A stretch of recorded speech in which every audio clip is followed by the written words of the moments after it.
Bonjour chers auditeurs, c'est un plaisir renouvelé pour moi de vous présenter encore une nouvelle réflexion, cette fois sur le leadership. Avant tout propos, je vous inviterai à régler la qualité de vidéo sur la qualité optimale avec le bouton de paramètres de votre lecteur vidéo en ligne. Dans la précédente vidéo, nous avons parlé des moyens pour survivre et tirer profit d'un patron tyrannique.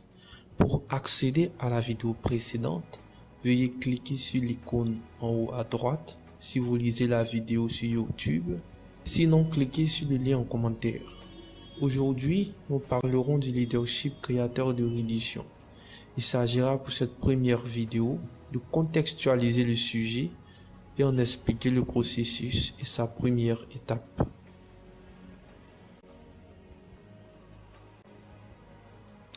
Parler de leadership de créateur de religion revient à parler du concept de création de religion.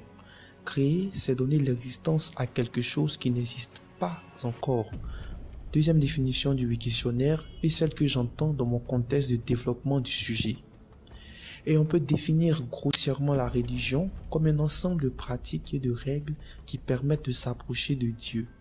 C'est bien sûr une définition grossière, vous en trouverez de plus appropriées en parcourant les dictionnaires, des livres ou en interrogeant des hommes de Dieu.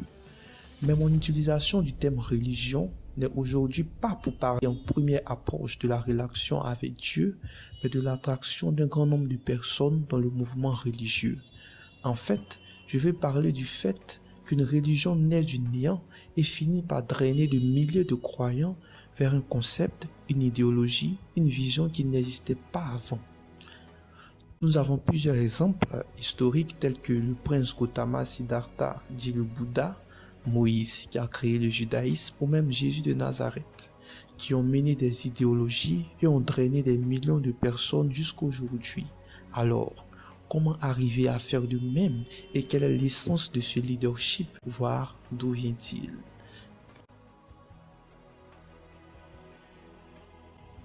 Nous allons directement attaquer le sujet. Il s'agit de faire accepter une idée nouvelle à des personnes qui de prime abord n'y consentent pas immédiatement. En analysant la manière de procéder des créateurs de religion, des différentes étapes du processus, on peut retenir 4 principales. Y croire personnellement sans l'ombre d'un doute, maturer l'idée, démontrer l'idée en étant le premier adepte et l'enseigner. Je vous donne l'exemple de Jésus en lisant dans le Nouveau Testament le livre de Luc au chapitre 2 à partir du verset 41 jusqu'au verset 52. Vous verrez que Jésus, déjà à l'âge de 12 ans, avait idée claire de ce qu'il était venu faire sur terre et il y croyait fermement au point d'en défendre l'idée devant ses parents. Ensuite, Jésus prendra le temps de maturer son idée, c'est-à-dire la comprendre, la nourrir, la maîtriser, faire un avec elle, et ce jusqu'à l'âge de 30 ans. Ensuite, il va la démontrer et l'enseigner pendant 3 ans. Partons de cet exemple qui n'est plus à démontrer. Comme plus grand faiseur de croyants de toutes les époques, parlons de manière concise de chaque étape.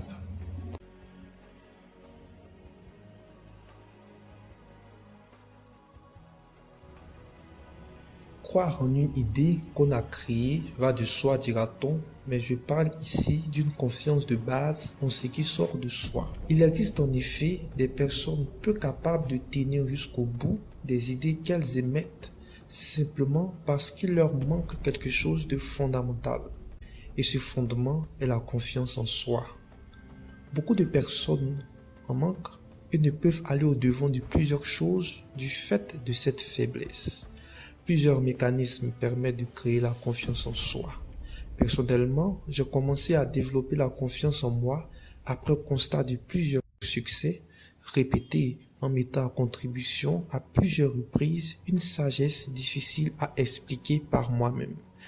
Il s'agit d'une capacité à régler des problèmes à partir de solutions qui viennent à ma conscience de manière inédite. C'est une intelligence acquise par don après avoir construit une vie de service aux œuvres ecclésiastiques chrétiennes et une culture de prière et de lecture de la parole de Dieu, la Bible. Après le constat de ce succès qui est le point de départ, j'ai développé maintenant ma confiance par des mécanismes. Le mécanisme que j'ai utilisé est disponible au lien qui s'affiche et aussi laissé en commentaire. Alors, en développant sa confiance en soi, on est mieux susceptible de croire fermement en ce que l'on énonce. Nous avons introduit aujourd'hui le leadership de créateurs de religion comme le processus de création d'une idée nouvelle drainant plusieurs partisans. Nous avons dit que le processus suivait les étapes suivantes: y croire personnellement sans l'ombre d'un doute, maturer l'idée, démontrer l'idée en étant le premier adepte et l'enseigner. Nous avons parlé de la première étape qui est d'y croire fermement et montrer que le point de départ de cette étape est la confiance en soi, dont nous avons expliqué un mécanisme d'acquisition. La prochaine vidéo terminera le sujet avec les 3 dernières étapes.